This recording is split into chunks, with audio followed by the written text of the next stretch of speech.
ಓದು ಮಾತ್ರ ನನ್ನ ಜೀವನದ ಬೆಳಕು, ನನ್ನ ಕತ್ತಲೆಯ ಜೀವನಕ್ಕೆ ಈ ಓದೇ ಬೆಳಕು. ಇವತ್ತು ನಾನು ಚೆನ್ನಾಗಿ ಓದಿದ್ರೆ ಮಾತ್ರ ನಾಳೆ ನನಗೆ ಯಶಸ್ಸು ಸಿಗೋದು. ಪ್ರತಿದಿನ ಈ ಓದೋ ಎಫರ್ಟೇ ನನ್ನ ದೊಡ್ಡ ಕನಸುಗಳನ್ನು ನನಸು ಮಾಡೋದು. ಮತ್ತೆ ಯಾವುದೋ ಒಂದು ಟೆಸ್ಟು, ಯಾವುದೋ ಒಂದು ಎಕ್ಸಾಮು, ಆ ಒಂದು ಅಟೆಂಪ್ಟ್ನಲ್ಲಿ ಮಾರ್ಕ್ಸ್ ಬಂದಿಲ್ಲ ಅಂತ ಬೇಜಾರಾಗಿ ನಿಲ್ಲಿಸಿದ್ರೆ ಹೇಗೆ? ಮತ್ತೆ ಪ್ರಯತ್ನ ಪಡು. ಈ ನಿನ್ನ ಓದು ಕೆಲ ದಿನಗಳು, ಕೆಲ ತಿಂಗಳು, ಕೆಲ ವರ್ಷಗಳಷ್ಟೇ. ಆದ್ರೆ ಆ ಓದಿಂದ ನಿನ್ಗೆ ಸಿಗೋ ರಿಸಲ್ಟ್ ನಿನ್ನ ಲೈಫ್ ಲಾಂಗ್ ಇರುತ್ತೆ ಅನ್ನೋದನ್ನ ಮರಿಬೇಡ. ನಾಳೆಯ ನಿನ್ನ ಭವಿಷ್ಯಕ್ಕೆ ಇವತ್ತು ನಿನ್ನ ಕೈಯಲ್ಲಿರೋ ಆ ಪೆನ್ನು, ಆ ನಿನ್ನ ಪುಸ್ತಕಗಳೇ ನಿನ್ನ ದೊಡ್ಡ ಅಸ್ತ್ರ. ಟೈಮ್ ವೇಸ್ಟ್ ಮಾಡಬೇಡ. ನಿನ್ನ ಓದಿಗೆ ನೀನ್ ಟೈಮ್ ಕೊಡ್ಲೇಬೇಕು. ಈ ಟೈಮೇ ದೊಡ್ಡ ಬಂಗಾರ, ಬೆಲೆ ಕಟ್ಟೋಕಾಗದ ಚಿನ್ನ.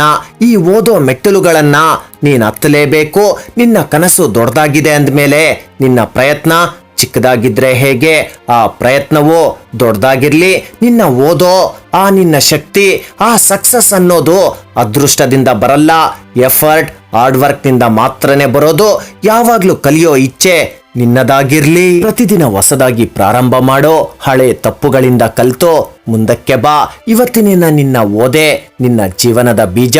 ಅದನ್ನ ಬೆಳೆಸಿದ್ರೆ ನಿನ್ನ ಜೀವನ ಅತ್ಯುನ್ನತ ಸ್ಥಿತಿಗೆ ಹೋಗುತ್ತೆ. ನೀನು ಎಷ್ಟೊತ್ತು ಓದ್ತೀಯಾ ಅಷ್ಟು ಟೈಮ್ ನಿನ್ನ ಫೋಕಸ್ ಕಂಪ್ಲೀಟ್ ಆಗಿ ಓದೋದ್ರ ಕಡೆ ಇರ್ಲಿ. ಇಲ್ಲಿ ಪ್ರತಿಯೊಬ್ರು ಬುದ್ಧಿವಂತರೇ, ಆದ್ರೆ ಶ್ರಮ ಪಡೋರೆ ಕಡಿಮೆನೆ. ಓದನ್ನ ನೀನ್ ಪ್ರೀತಿಸಿದ್ರೆ ಯಶಸ್ಸು ನಿನ್ನ ಬೆನ್ನ ಹಿಂದೆ ಓಡುತ್ತೆ. ಕನಸನ್ನ ಕಾಣು, ಅದನ್ನ ನಿಜ ಮಾಡೋಕೆ ನೀನು ಓದಬೇಕು. ಪ್ರಯತ್ನಕ್ಕೆ ಯಾವತ್ತೂ ಸೋಲಿಲ್ಲ.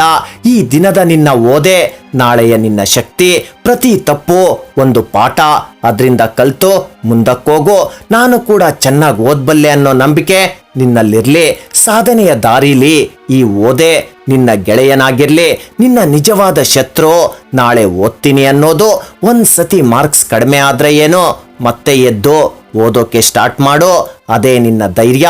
ನಿನ್ನ ಟೀಚರ್ಸ್, ಲೆಕ್ಚರರ್ಸ್ ಅವ್ರ ಮಾತು ಕೇಳು. ನಿನ್ನ ಓದಿಗೆ ಕನ್ಸಿಸ್ಟೆನ್ಸಿ ಮುಖ್ಯ.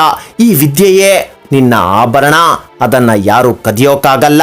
ನಿನ್ನ ಯಶಸ್ಸು ನಿನ್ನ ಓದು ಅನ್ನೋದನ್ನ ಯಾವತ್ತೂ ಮರಿಬೇಡ.